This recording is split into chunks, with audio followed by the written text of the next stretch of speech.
มาเฮ็ดทุกโต๊ะเชื่อผู้ใดนี่เธอพี่น้อยเนาะกินเต็มพี่น้อยเนาะฟ้าหลังฝนย่อมสดใสเสมอเพิ่นว่ามื้อนี้ก็ฝนตกพี่น้อยเนาะช่วงบ่ายพี่น้อยเนาะแดดแห้งมีหน้าจนสิไหม้มาแต่ตลาดซิโนแต่ว่าช่วงบ่ายเพราะว่าฝนตกพี่น้อยเนาะพักสุ่มเย็นบาดนี่พี่น้องเนาะทางบ้านโคกมากเฮ็บตกเด้อพี่น้อยเนาะมากเฮ็บตกมื้อนี้มากเฮ็บตกเนาะมาเพิ่นก็เคยเห็นคักๆแน่ครั้งที่2ในชีวิตเนาะมากเฮ็บตกมากชำนี้ก้อยน่ะพี่น้อยเนาะแล้วก็เป็นแบบว่าก็สิได้ลงให้ลงนาแล้วก็เป็นข่าวดีเนาะแล้วก็พร้อมทั้งข่าวที่บ่ดีเนี่ย ก็มีทั้งดีและบ่ดีพี่น้อยเนาะ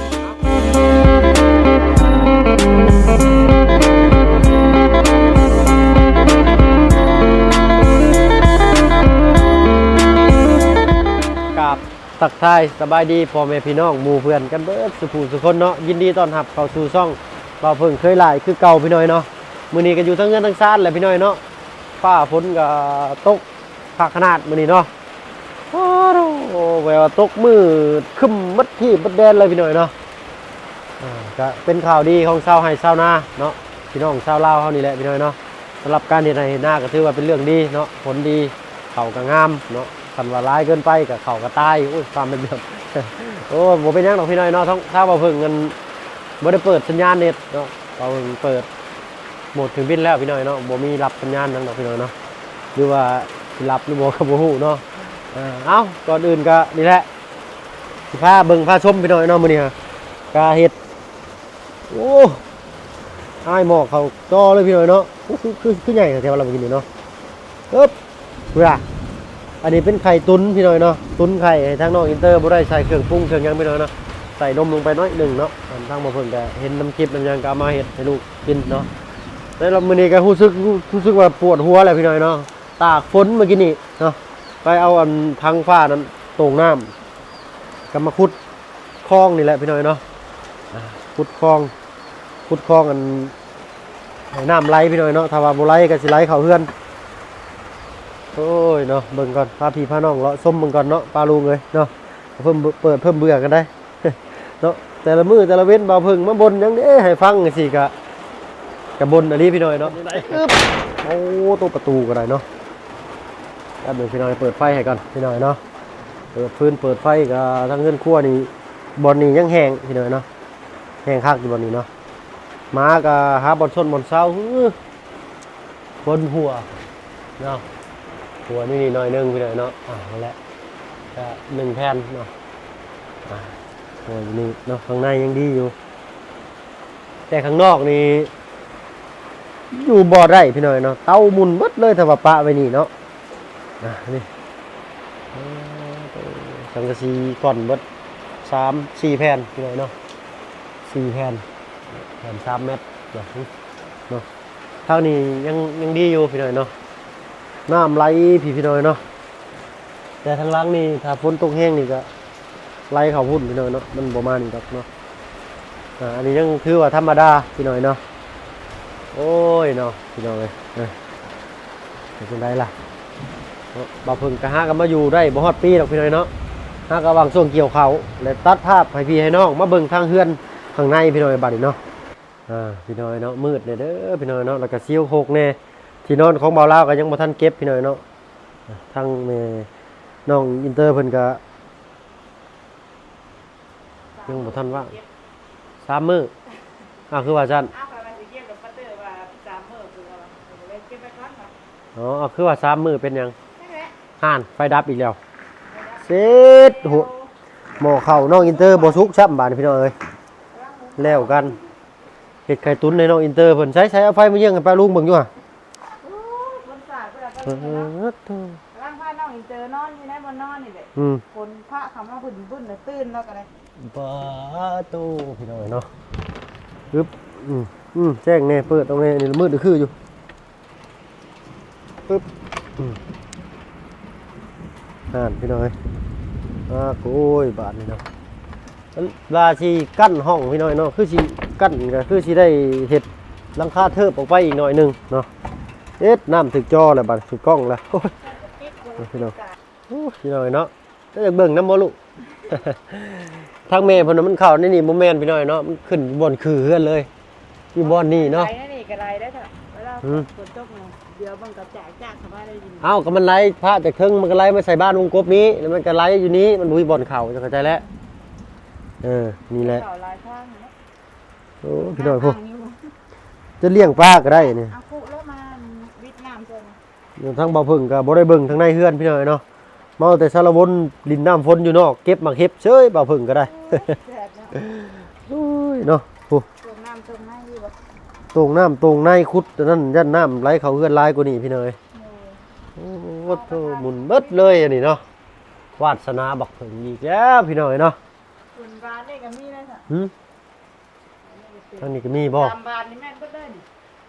เลี้ยง 6 ปอง9 ปองนี้โอ้ยต้องนี่ต้องเฮ็ดกระเทิบบอกได้เฮ้ยเซียนสิบอกนะ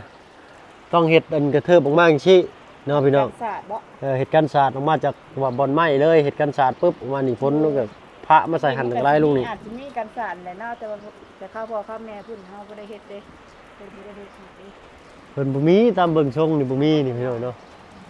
สิเห็ดกันศาสตร์ยืนออกมาจังน้อยหนึงก็สิเฮ็ดเลยขึ้นไปเทิงนี่แน่นี่พี่น้องเนาะนี่เป็นสิอยู่นี่ต้นมะนาวกับพี่น้อยเนาะทั้งบ่เพิ่งก็บ่เป็นชิ้นเป็นอันยังดอกไม้ไปเรื่อยๆสงสัยมีคนหลักมะนาวเลยนี่เนาะเบิ่งเมฆกลางมันฮักเลยนี่บ่ได้ต้นมะนาวมันบ่ฮักง่ายเด้อเฒ่าค่อยขึ้นไปฮักมื้อนี้ยังบ่ฮักเนาะ บ่ฮักมีแต่ดึงเพื่อมาเอาไปกินก็เก็บเอาซื่อๆก็ได้ดอกเด้อพี่น้องเนาะผ่านมาเห็นก็ได้ บ่ต้องฮักเพิ่นเนาะบ่าวเพิ่งตั้งแต่เกิดได้ใหญ่มานี่ก็บ่เคยเก็บกินบักนาวในต้นตัวเองจักเถื่อจนพี่แหละมาพบมาพ้อกับสาวนางจนมาอยู่กันเพิ่นเนาะจนมีต้นบักนาวกินเองพี่น้อยเนาะ เพิ่นปลูกไว้แต่ข้าวแต่กี้พุ่นเนาะมาเห็นแล้วก็มาพ่อแล้วก็เห็นโลดเนาะข้างหน้าบ้านก็นี่แหละ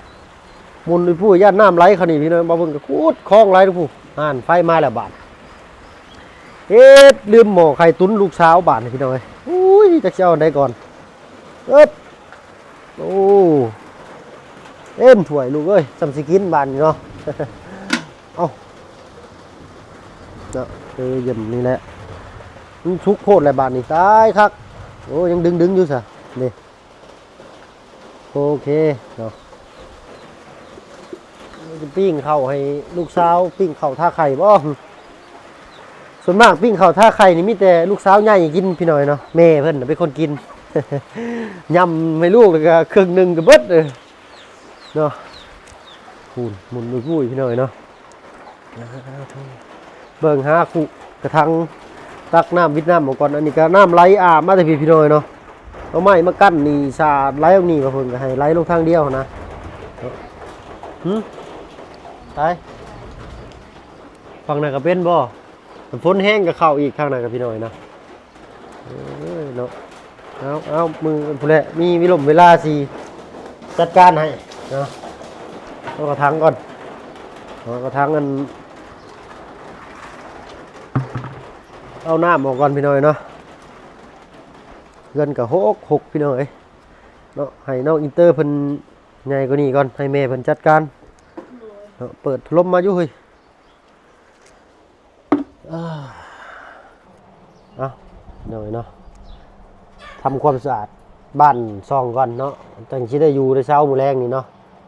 ขากล้องก็ ต่ำอยู่เด้อพี่น้อยเนาะขอโทษขออภัยน้ำลายๆเนาะมาฟังบ่าวพึ่งจมมื้อนี้เนาะวัสลีนนี่เชื่อผู้ใดนี่เธอพี่น้อยเนาะกินเต็มงานนี่เนาะครับ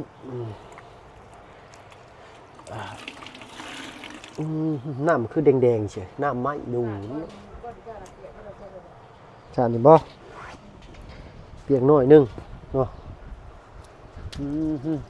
เดี๋ยวสิชงคลิปนี้ให้ทั้งพ่อเบิ่งก่อนเนาะให้ทั้งพ่อแก้ไขให้ก่อนบ่ได้นี่เนาะกูแหละมันอยู่พุ่นเด้อพ่อเด้ออันบ้านมุกกบนี่บ่แม่นเลยขึ้นไปอีกเนาะบอกพ่อก่อนพี่น้อยสิให้ทั้งตู้พ่อเพิ่นมากั้นห้องให้พี่น้อยเนาะคือสิแหละญาติพี่น้องมากก็นอนเฮาก็กลางมุ้งกลางม่านนอนก็ มันก็ลูกก็ให้เนาะเพิ่นก็อยากย่านว่าเพิ่นอยากนอนเนาะมันก็รบกวนเพิ่นว่าสิกั้นห้องพี่น้อยเนาะจักมีแต่ว่าสิกั้นเงินน่ะจักอยู่ไสบ่มีเงิน เนาะทางแม่น้องอินเตอร์มีเจ๊ใหญ่บ่จังว่าสิอยากกั้นห้องแท้เด้อน่ะยืมป้าบ่ยืมแม่น้องเชอเราอ่ะเนาะ เดือนจะออกอะหายแล้ว โอ้ยขานุ่มลูกก็จักสิพออยู่บ่ เห็นปะได้บ่จักร้อยเนาะ ได้อยู่2 3 4 500นี่เนาะ ปล่อยใส่แล้วเอาเทื่อเล็กเทื่อหน่อยนั่นแหละ ก็นี่แหละสู่ซนไปนี่แหละพี่น้อยเนาะชีวิตทุกคนก็สู่ซนเสมอคือสิแหละโอ้เบิ่งอยู่รีวิวเพื่อนหลังจากฝนตกแล้วพี่น้อยเนาะทางบ่เพิ่งก็ดีใจเต้นดอกเต้นดองอยู่นอกสิได้น้ำใช้แบบว่านั่น ตากล้องเพิ่นก็ได้ หมุนปุ้ยพี่น้อยเนาะ ตากล้องรุด ลูกกับเบิ่งอยู่ลูกกูเบิ่งอยู่เฮ็ดจังนะหันไปหาลูกอยู่อะ เด็กอยู่บนนอน แฮงลูกล่ะอาจ้าจ้าเอ้เนาะ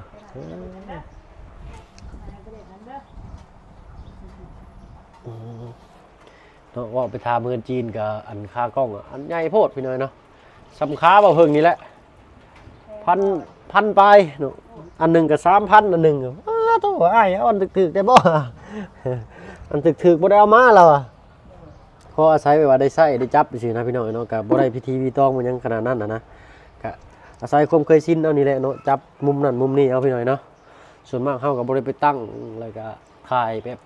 ยังยิ่งใหญ่อลังการขนาดนั้นนะถ่ายวิวบรรยากาศเล็กๆน้อยๆพี่ให้น้องอุ้ยให้ป้าลุงเบิ่งกว่านี่ตะขี้เดียดจ้ำอุ้ยขอโทษขออภัยแลบป้าลุงเอ้ยเนาะเป็นน้ำไหม้เด้ ฝุ่นถึงลงมาได้เพิ่มหมดสิจังไงนะ ห่านเบิ่งเอาลูกก่อนปะก่อนโทรศัพท์โอ้เนาะพ่นพัดลมซ้ำฮะบ่ลูกฮะ ไปจะติดไปนี่นะ บ่ลูกบ่ เอาวิทน้ำใส่พ่อนี่ อันนี้มา เอาไปลอยน้ำไป เพื่อนลูกนะ ลอยน้ำดินไปลูก มันจะเพื่อนลูกนะเอา สบายดีทุกเจ้าพ่อกัน ตุจ้าไว้ตุจ้าป้าลุงไว้ ทุกเจ้า แหมเกือบเพิ่นว่านอนบ่ฮู้มื้อนี่โอ้ยฝนตกใส่หัวเน่า กำลังนอนเลยฝนสาดเข้ามาเลยตื่นมานี่แม่กับพ่ออุ้มเล่นออกไปเด้อ สาดเพลงเกินไปแล้วพี่น้อยเนาะที่ว่าฝนหนักบ่จักปีนี่ต้องให้ทั้งตู้พ่อเพิ่นมาเบิ่งให้ก่อนพี่น้อยเนาะเพิ่นวางเวียกมื้ออื่นมื้อนี้เลยคันทางบ่เพิ่งบ่ได้ขึ้นไปสิโปนก่อนก็สิเบิ่งอุปกรณ์มาถ้าว่าเบิ่งนี่มันก็บ่ได้ยากบ่ได้เด้อเฮ้ยยากนำตัวงอเด้อเฮ้ยเนาะโนมันนี่มันยากๆเลยเฮ้ย ให้พ่ออย่าหายืมไปก่อนแล้วเห็นไหม สร้างว่าแท้เนาะ ดีมาป้าไว้จังสี่กันช่วงนี้ย่ามฟ้าย่ามฝนเจ้าก็สิได้เสร็จอยู่ซี่ทุกมื้อนะ เฮ็ดได้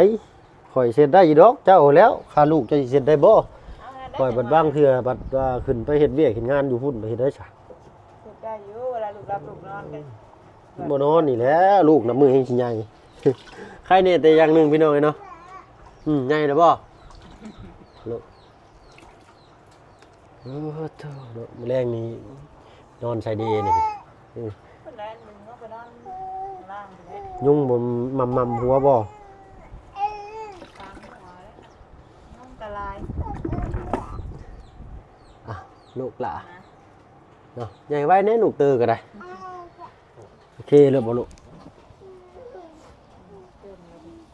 ฝุ่นก็หลายพี่น้องเอ้ยเนาะฟ้าฝนตกมากอะ เจ็บปวดนอนนี่เอาออกไปซักทุกอาทิตย์พี่น้องนะว่านั่งเจอเพิ่นกาแฟฝุ่นยามเที่ยงออกไปซักเทื่อก็อาทิตย์นึงซัก2เทื่อซักมุ่งซักผักบุ้งว่าสิเอาอันตู้ซักผ้าทั้งน้ำยาเพิ่นมาใช้อยู่พี่น้องแต่เพิ่นก็ทั้งนี่บ่มีน้ำประปาแม่นต้องใช้แท้งก็เลยคือสิแหละบ่เพิ่งกันว่าฟ้าวในมื้อได้สิฟ้าวขึ้นเซโปนก็แล่นมาซักเอาอยู่บ้านเนาะสิไปหาบ่าวบุญชาละวันเพิ่นก็เกรงใจเราพี่น้อยเนาะ เทื่อกลับไปขอซักอยู่น้ำแม่น้องเชื่อแต่เจ้า เจ้าบ่ เสื้อผ้าจะพองแล้ว มาข่อยมีแต่ผู้ใดเต่าเอ้ยข่อยมีแต่แล่นขึ้นบ้านได้ข่อยประมาณชั่วโมงหนึงข่อยก็มาแล้วข่อยเนาะ2ชั่วโมงเดินไปก็เพื่อซักเพื่อตากนะ ตำปื้อกินเต็มมันนี่ชี้แล้วพี่น้องเอ้ยเนาะ วาสนาบ่เพิ่น วาสนาของเพิ่งก็คือว่าเลยทั้งป้าลุงเพิ่นอยู่ตะกี้เพิ่นก็เฮ็ดให้ใส่หน้าเนาะก็ รับไปเฮ็ดไปสิได้เถอะเอ้ย บ่ตะกี้เฮ็ดได้เฮาอยู่กรุงเทพเพิ่นก็แล้วก็ว่าฝนสาดแล้วว่าเนาะช่วงหน้าฝน เอา แล้วก็วิทย์เอาจังซี่แหละ เฮ็ดอะไรดีพี่น้องเอ้ยสิได้อุดข้างบนก็คือสิบ่อยู่ต้องเฮ็ดกันศาสตร์ออกมาอีกก่อนถามบ่เฒ่าก่อนว่าเฮ็ดต่อกันศาสตร์ออกมาเด้อสิเด้เอาเฮือนชานเพิ่นเนาะแล้วก็ถามเพิ่นก่อนสิเฮ็ดจังไดก็ได้นะลูกก็เว้าลูกก็อยากว่าน้ำพ่อบ่ลูก แล้วว่าใครเด้อ แล้วเลยว่างเลยอ้าวข่อยปิดอยู่บ่วะบ่เป็นไก่กินเบิดบ่จักอ้ายแล้วกันพี่น้อยเนาะเลียนซ้ายเลียนขวาเด้เอ้าทางนี้ก็อีกจักหน่อยก็แห้งแล้วเปียกพัดลมใส่ ว้ายอย่าดกเนี่ยป้อมพอ วายช่องมึงบ่วายแล้วอ่ะอยากมาซอยพ่อเฮ็ดบ่ลูกจะใหญ่จังหน่อยก็ได้ลูกเด้อโอเค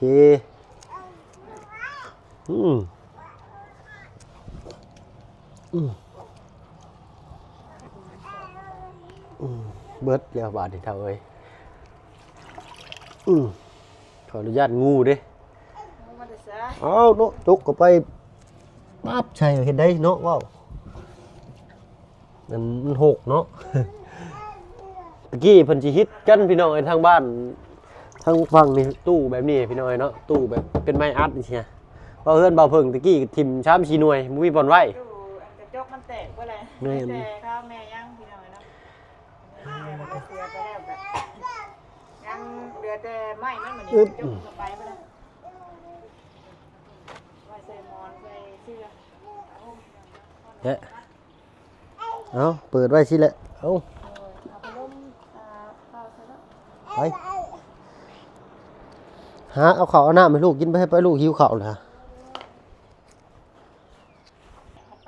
พี่น้อยเนาะฟ้าก็เริ่มสว่างมาเลยเนาะผู้ทางน่ะแต่ทางนี้ยังบ่สว่างเนาะทางนั้นเริ่มเคลื่อนมาพี่เนาะเนาะเสียงไก่กับแซวอยู่เบิ่งเกลือไก่ให้ลูกเพิ่นก่อนพี่น้อยเนาะกุ๊กเอาดูกินข้าว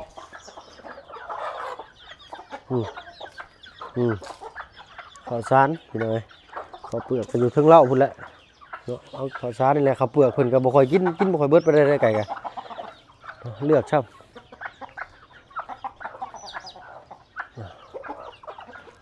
โอ้ยไปใต้อึ่งเด้มื้อแรงเนาะโคมก็บ่มี เนาะเอากินฝนตกโหลดเหลือกตามาเห็นนั่นเป็ดโผล่หัวขึ้นโผล่หัวลงไปหน่อยเนาะจักสิผักหรือบ่เนาะทางเป็ดก็ได้เอาอันสาดมาอุ้มไปเพิ่นใช่ลูกอึ๊บไข่เปียกก็เลยลายเอาเบิ่งชื่อเอ้ยเอาแรงฝนตกจะได้มาปิดเพิ่นนี่พี่น้อยเนาะจะว่าสิเน่าจักไข่ก็ได้ยันเพิ่นบ่ผักต้องใช้ความร้อนอุณหภูมิของแม่เป็ดน่ะพี่น้อยแต่ว่าถือความเย็นถึงน้ำมันสิจักสิผักหรือบ่เป็ดรุ่นอยู่ในเฮือนก็เบิดแหละพี่น้อยเนาะเหลือตัวเดียวชื่อว่าอันนั้น100,000กับลุงเนาะตัวละ100,000กีบพี่น้อยเนาะหรือว่าตัวละ140 บาทเนาะก็เหลือตัวนี้ก็คือเป็ดทางอันไปซื้อมาแหละเหลือตัวเดียวเพิ่นก็ไข่แหละเนาะที่เหลือก็เบิดแหละเนาะเจ้ามาซื้อไปเจ้าเอาไปกินง่ายๆซะพี่น้อยเนาะจะเอามากินเองนี่แหละทั้งมันเบาเล่าเพิ่นมาเนาะก็ขออนุญาตลาพี่น้อยเนาะสัตว์จะเป็นอาหารการกินเพิ่นเฮ็ดเลือดแป้งทางนี้เพิ่นนิยมกินแบบนั้นพี่น้อยเนาะอาหารก็มีแต่สิได้เลี้ยงก็ไม่เนาะว่าสิใหญ่บ่หรือไดก็รุ่นกันไปไปกินข้าวดีก็ตีกันสู้นี่เนาะเอากินเลยก็ตีกันมีเหือมีแห้งก็ตีกันตีเฮ้ยเนาะเว้ากันหลายแยกกันห่างพี่น้อยเนาะ สำหรับคลิปนี้ก็ขอโตวลาลงแล้วพี่น้อยเนาะได้สมเวลาสมมาพาควรแล้วแหละเนาะเดี๋ยวมือใดมือหนึ่งก็สิได้อีกจักมือใดนี่ว่างๆก็สิย่างลงไปเบิ่งให้หน้าตะกร้าพี่น้อยเนาะต้องวางแผนกันแล้วว่าสิเฮ็ดนาต้องเตรียมอย่างแน่พี่น้อยเนาะรถทองรถไถเนาะปีนี้อาจสิบ่แน่สิได้ไปเฮ็ดซอยทางบาบุญสาละวันหรือว่าทางลุงจันทร์เพิ่นผู้แหละพี่น้อยเนาะหรือแนวใดทางบ่เพิ่นก็สิเฮ็ดเอาสำพออยู่พอกินพี่น้อยเนาะก็สุดแล้วแต่ว่าป้าลุงเพิ่นว่าได้ก็ตามเพิ่นนั่นแหละพี่น้อยเนาะเอ้าสำหรับคลิปนี้ลาลงแล้วพี่น้อยเนาะพอกันคลิปหน้าเอาเป็นว่าสบายดีพี่น้อยเนาะใช่ลูกตุจ้าป้าลุงอยู่ห่ะแซ่บบ่แซ่บบ่ไข่ตุนพิจูดพอแซ่บบ่ ไข่ตุ๋น แม่เบิ่งหน้าคนกินไข่ตุนด้วย คือไข่เจียวนี่แหละ มันตุนนานเกินพี่น้อยเนาะมันต้องมันเข้าไปในคือกันแน่ไปแล่นซ้ายแล่นขวาอยู่ ตุ๋นสูตรบ้านๆเฮาบ่ใส่ถ้วยใส่หวดพี่น้อยเนาะ แซ่บบ่ลูกโอ้สงสัยติดใจได้นี่ รอเข่าก่อนรอเข่าอัน เข้ากับไฟนี่ก็เดี๋ยวก็ไปบ่เห็นบ่งะยิ้มบ่งะเด้อสิดื้อก็บ่ล้างให้ลูกนี่เอาน้ำอุ่นใส่เด้อ เสร็จเดียวแล้วเสร็จน้ำมาก็เสร็จเรื่อย เฮ็ดอยู่อ่ะเฮ็ดอยู่อ่ะจิ้มแม่จิ้มดู ยุ่งลายได้นี่ยุ่งครบขาได้ด้วย แม่บ่จะเปิดไฟให้ลูกไฟเปิดโลดขึ้นจักหน่อยแล้วก็ดึงเลยบาดนี้ฮึบนะสบายดีปาลุงอยู่ ทุจ้าลูกทุจ้า ตุจ้าไว้ตุจ้าต้องยำเช้าๆพี่น้อยเป็นตุจ้านี่ ทุจ้าไว้ ตุจ้าได้ลูก ทุจ้าไว้ ตุจ้าจ้ะเฮ้ยผมบอกว่าน้ำพี่น้อยเนาะ โอเค เอ้า กินว่าสิกินบ่ไม่ให้กินไม่ให้กิน ลาแล้วพี่น้อยเนาะเอาเป็นว่าสบายดีกันแล้วกันพี่น้อยเนาะ สบายดี สบายดีเจ้าเนาะ ไปพี่น้อยหากินข้าวกินน้ำอาบน้ำให้ลูกแล้วก็พากันหาบอลอยู่บอลเศร้าหรือว่าฉันมีโคมก็สิชวนลุงเตอร์ไปหาไตอึ่งใช่บ่นี่เนาะ จักสิฮู้จักตามหรือบ่พี่น้อยเนาะเอ้าติดตามรับชมคลิปหน้ากันแล้วกันพี่น้อยเนาะสำหรับคลิปนี้ลาแล้วเป็นว่าสบายดีพี่น้อยเนาะ